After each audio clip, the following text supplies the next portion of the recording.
Je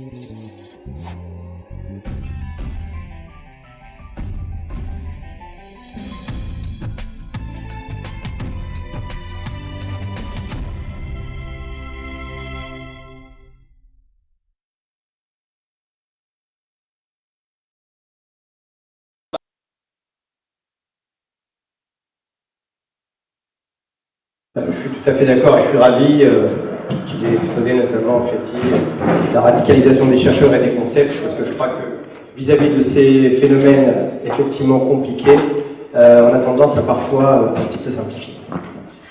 Alors, je vous propose une présentation un peu expérimentale, je vais m'expliquer pourquoi. Parce que j'ai tâché de privé, les élus, les entreprises, et donc je vais tâcher de vous faire une présentation que j'appellerai hybride. Donc j'espère que ça fera plaisir à mes collègues, avec notamment le clin d'œil qu'on pourra faire en direction d'un certain nombre de spécialités. Alors, vous avez reconnu Moussaoui, Hervé Jamel-Loiseau et Richard Redd, qui sont trois profils sur lesquels on pourra peut-être revenir pendant la discussion. Dans leur globalité, et tâcher de traiter les choses un peu comme un écosystème. Et enfin, de finir par une modélisation que je vous présenterai. Alors, quelques citations qui me tiennent à cœur. Tout d'abord, sur la prison. La prison est une immense chaudière où mijote le désespoir, attisé par la haine et la colère. John Frankenheimer, sur le Goldman of Alcatraz, qui date de 1962, un film magnifique que je vous encourage de voir. En France, il existe un apartheid territorial, social, ethnique, Manuel X, je ne peux pas le citer puisque nous sommes en période électorale.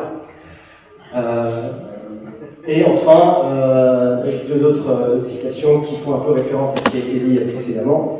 La violence légitime et la violence légitime dont la spécificité réside justement dans ce qu'elle parvient à se faire oublier comme telle, et on l'oublie très souvent. Donc ce fameux monopole de la violence légitime dont on parle souvent, notamment actuellement avec l'affaire Théo, on a pu voir toute la problématique qui a été évoquée sur l'usage notamment, les dysfonctionnements de l'usage de la violence légitime.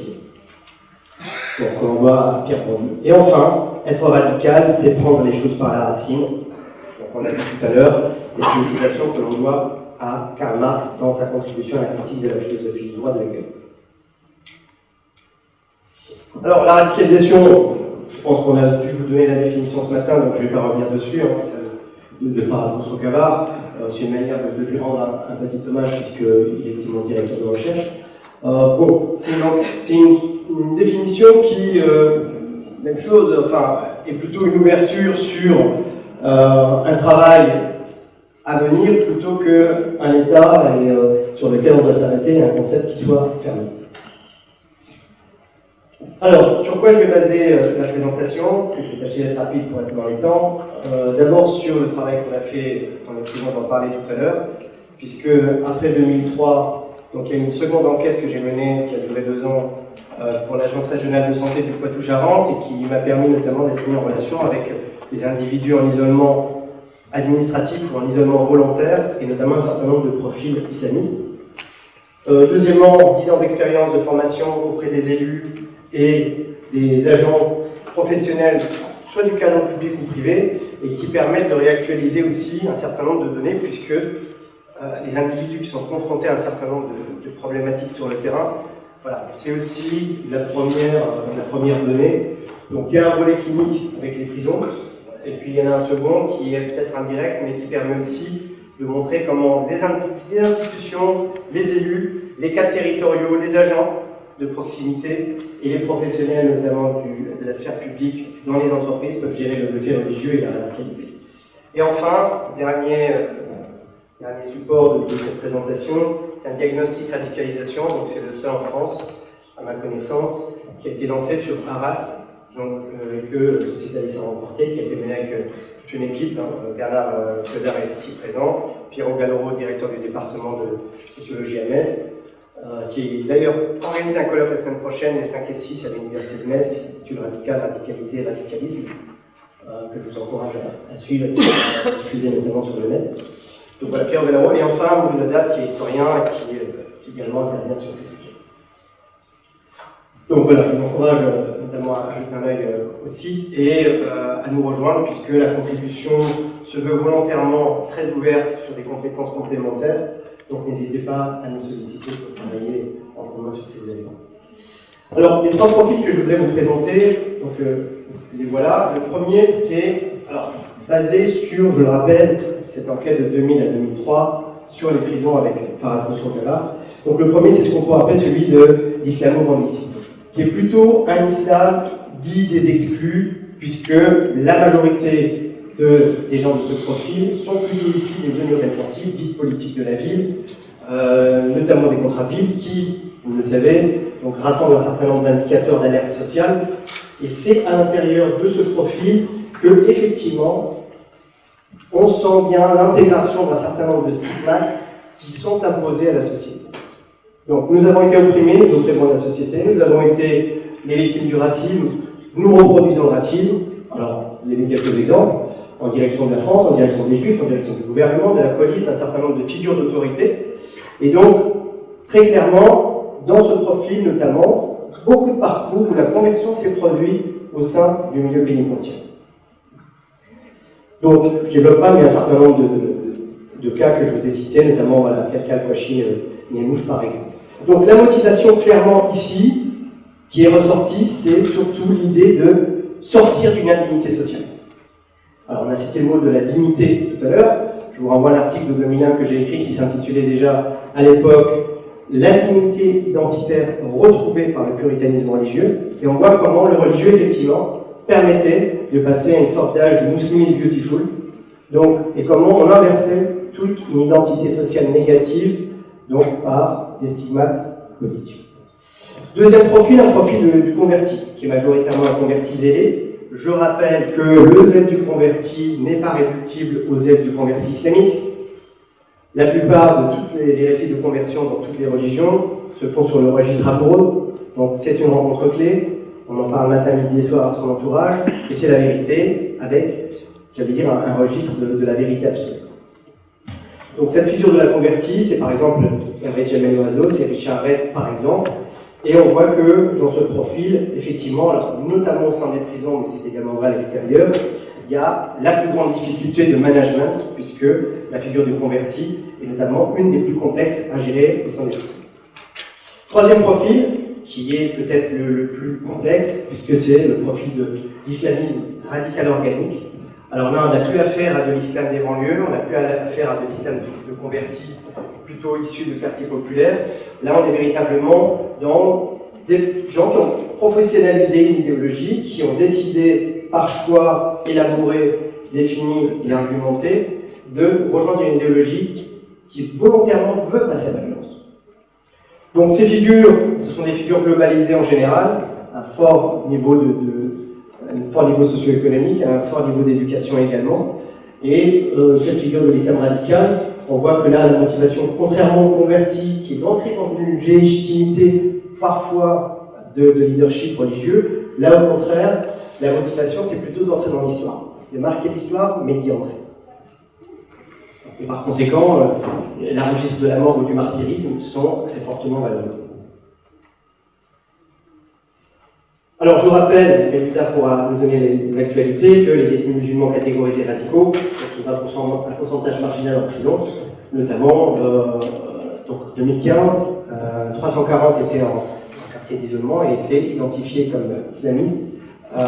Et dans les quartiers d'isolement, ils étaient en troisième position derrière les Corses et les Tigres-Taoumou. Donc il faut aussi repositionner les choses à un juste niveau.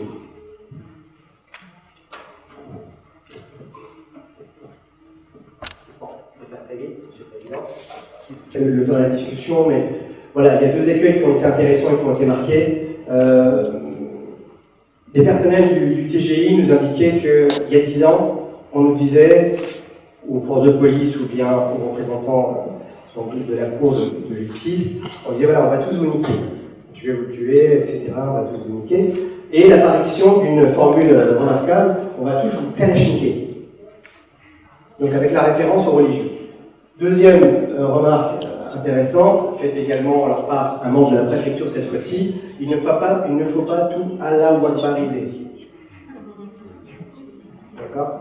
Donc j'y reviendrai dans la discussion.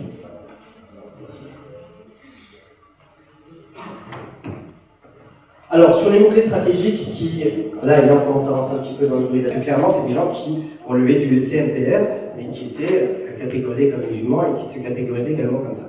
Deuxième point, directement avec l'approche psychologique, il y a véritablement un rapport entre la subjectivité et la façon dont elle s'élabore, et lorsqu'elle s'échoue, cette subjectivité, voilà, des identités obsidionales, des identités radicales qui peuvent émerger. Et enfin, le dernier concept intéressant, sur lequel je vous encourage à creuser un petit peu également le sujet, c'est la notion de perdant radical. On sort de l'approche strictement religieuse, donc il y a un article intéressant de Yamin Settoul, mais c'est un ouvrage de 2006 que l'on doit à Eisenberger, dans lequel il met dans la même typologie Breivik, le pilote de la Germanwings, ou les assassins du Bataclan ou de l'Hypercacher.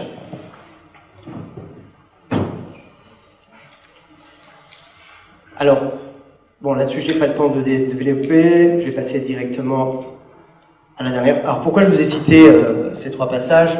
Parce que, voilà, très clairement, lorsqu'on parle de... Là, c'est une parole politique qui s'est peut-être un peu libérée, mais elle est assez rare. Là, il y a clairement le sujet de l'assignation identitaire, qui n'est pas le fait de communautés vues comme minoritaires en France. Effectivement, ce que dit M. Guénolé, je partage tout à fait la lecture. Donc, il y a aussi une lecture, j'allais dire, qui vient du haut, une lecture de l'État, une lecture des institutions, qui assigne à résidence, et c'est une partie du problème. Le deuxième, c'est l'absence d'approche multifactorielle et hybride. Bon, là, ça a été dit, donc je ne développe pas. Et enfin, la dernière, c'est effectivement la prison qui, d'après ce que j'en ai vu, est plutôt un facteur accélérateur qu'un facteur de résolution de problèmes. Alors, sur la modélisation provisoire, je suis obligé d'aller très vite et de zapper quelques diapos. Voilà, je vous propose celle de Friedman, qui est très intéressante. Friedman, qui est un sociologue des organisations, a proposé notamment son modèle autour de Voice, Exit, Loyalty.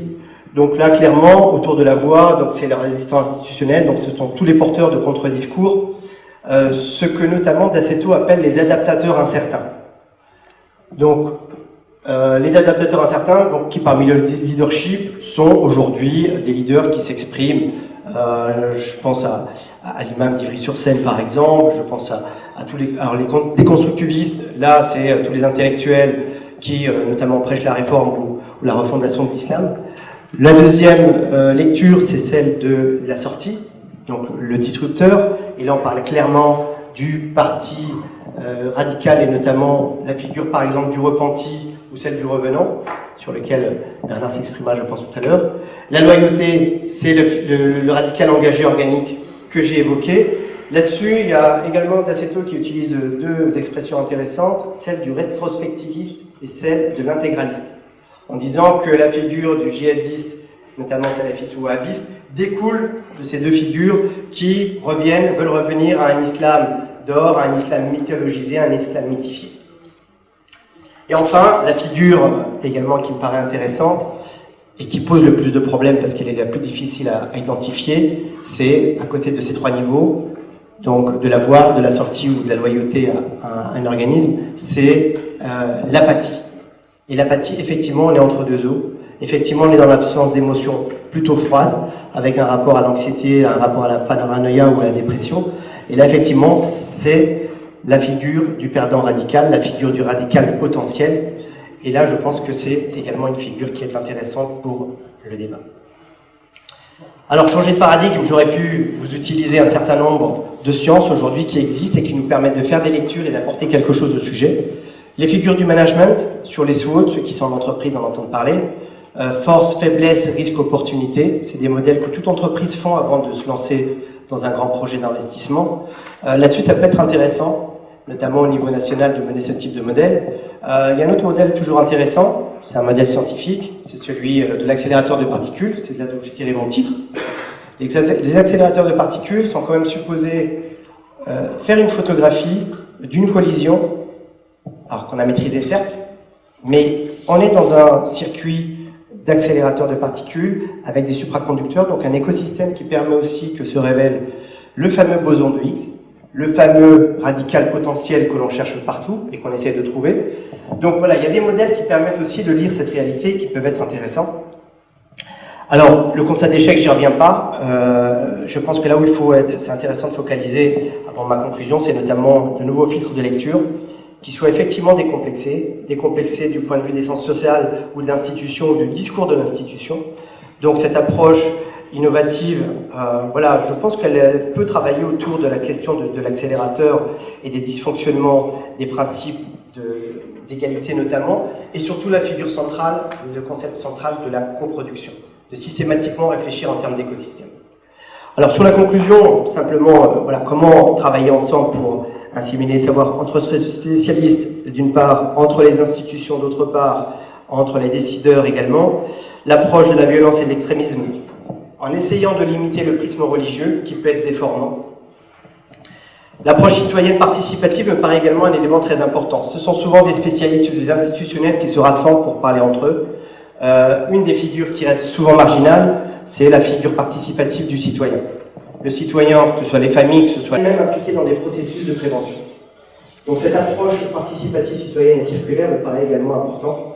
Et j'en finirai là avec la petite biographie que j'ai utilisée pour vous préparer cette présentation. Je vous remercie.